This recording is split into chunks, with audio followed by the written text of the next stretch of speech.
और अध्यक्ष जी आप देखिए कि ये डिस्टर्ब तब करते हैं कि उनको अंदाजा आता है चोट बड़ी गहरी होने वाली है।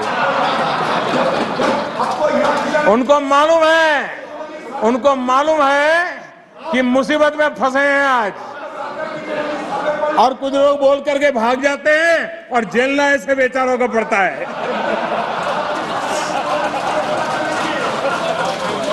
माननीय अध्यक्ष जी, कभी कभी मैं ये विषय बहुत प्यार से कह रहा हूं, नाराज मत हो जाना।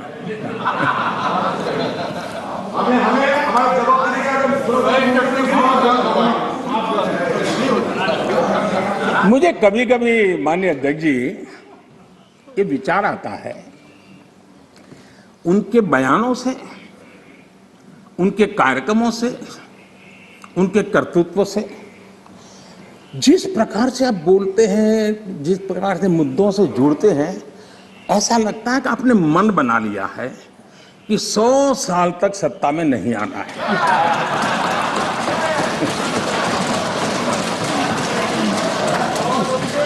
कोई ऐसा नहीं करता जी। थोड़ी सी भी आशा होती, थोड़ा सा भी लगता हाँ यार देश की जनता फिर से फुलहार करेगी, तो ऐसा नहीं करते। और इसलिए खैर अब आपने ही तय कर लिया 100 साल के लिए, तो फिर मैंने भी तैयारी कर ली है।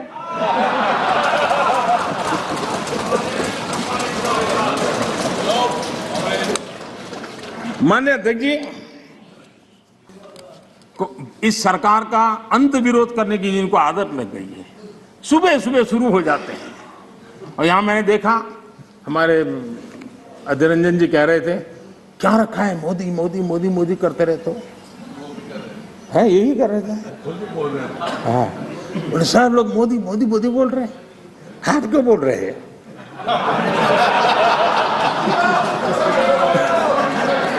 आप लोग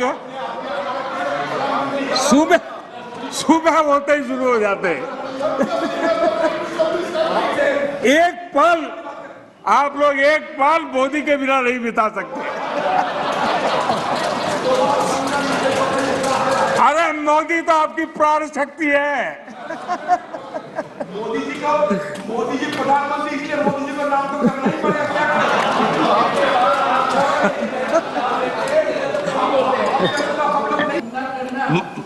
माननीय सदस्य प्लीज।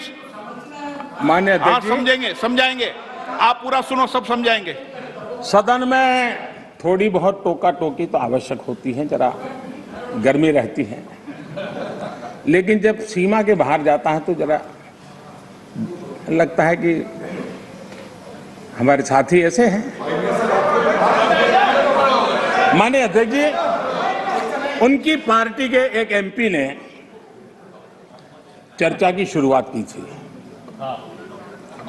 और यहां से कुछ छोटा मोटा नोकझोंक चल रहा था, और मैं मेरे कमरे से स्क्रीन पे देख रहा था कि हमारे मंत्री प्रहलाद जी पीछे गए, सबको रोका, और वहां से चैलेंज आई कि अगर हमें रोकोगे तो तुम्हारे नेता का ये हाल करेंगे। क्या इसी का ये हो रहा है क्या? माननीय अध्यक्ष जी, दर्शन करने का मौका मिला। माननीय अध्यक्ष जी, नहीं जा सकता, कम से कम आपको अब हर एक को अपना सीआर सुधारने की कोशिश तो करनी चाहिए, और मैं मानता हूं जितना किया है उससे आपका सीआर ठीक हो गया है। जिन लोगों को रजिस्टर करना है, आपके इस पराक्रम को कर लिया है जी, ज्यादा क्यों कर रहे हो? इस सत्र में तो कोई आपको नहीं निकालेगा, विश्वास करो। इस सत्र में आपको कोई निकालने का नहीं, मैं आपको गारंटी देता हूं।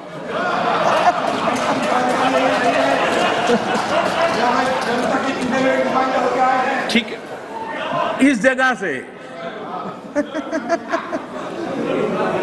अरे वे ऐसे ही बच गए हो।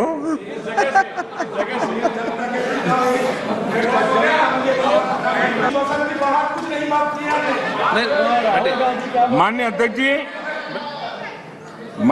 जी, तमिलनाडु आखिर में 1962 में यानी करीब 60 साल पहले आपको मौका मिला था।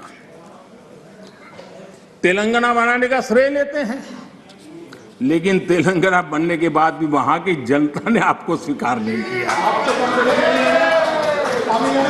झारखंड का जन्म हुआ, 20 साल हो गए, पूर्ण रूप से कांग्रेस को स्वीकारते नहीं है, पिछले दरवाजे से वो घुसने का प्रयास करते हैं।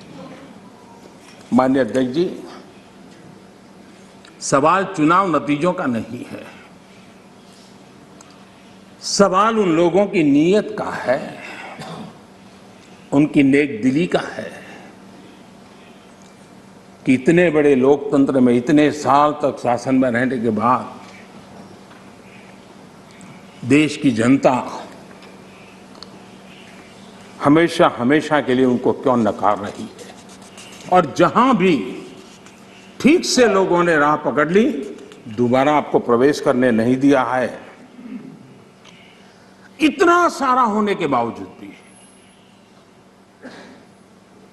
हम तो एक चुनाव हार जाए ना, महीनों तक न जाने इकोसिस्टम क्या क्या करती है।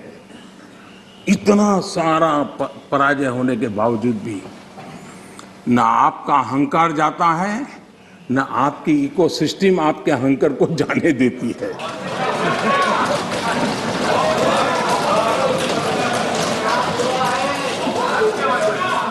रहिए। इस बार अधीर रंजन जी बहुत सारे शेर सुना रहे थे। चलिए मौका मैं भी ले लूं। और जब अहंकार की बात मैं कर रहा हूं तब तो मुझे कहना ही पड़ेगा, वो जब दिन को रात कहें तो तुरंत मान जाओ, वो जब दिन को रात कहें तो तुरंत मान जाओ, नहीं मानोगे तो वो दिन में नकाब ओढ़ लेंगे। 2 करोड़ की जरूरत हुई, रोजगार की बारे में बात कीजिए। जरूरत हुई प्लीज, आप जरूरत हुई तो हकीकत को थोड़ा बहुत मरोड़ लेंगे। वो मगरूर है, खुद की समझ पर बेइंतहा। उन्हें आईना मत दिखाओ, इन्हें आईना मत दिखाओ, वो आईने को भी तोड़ देंगे।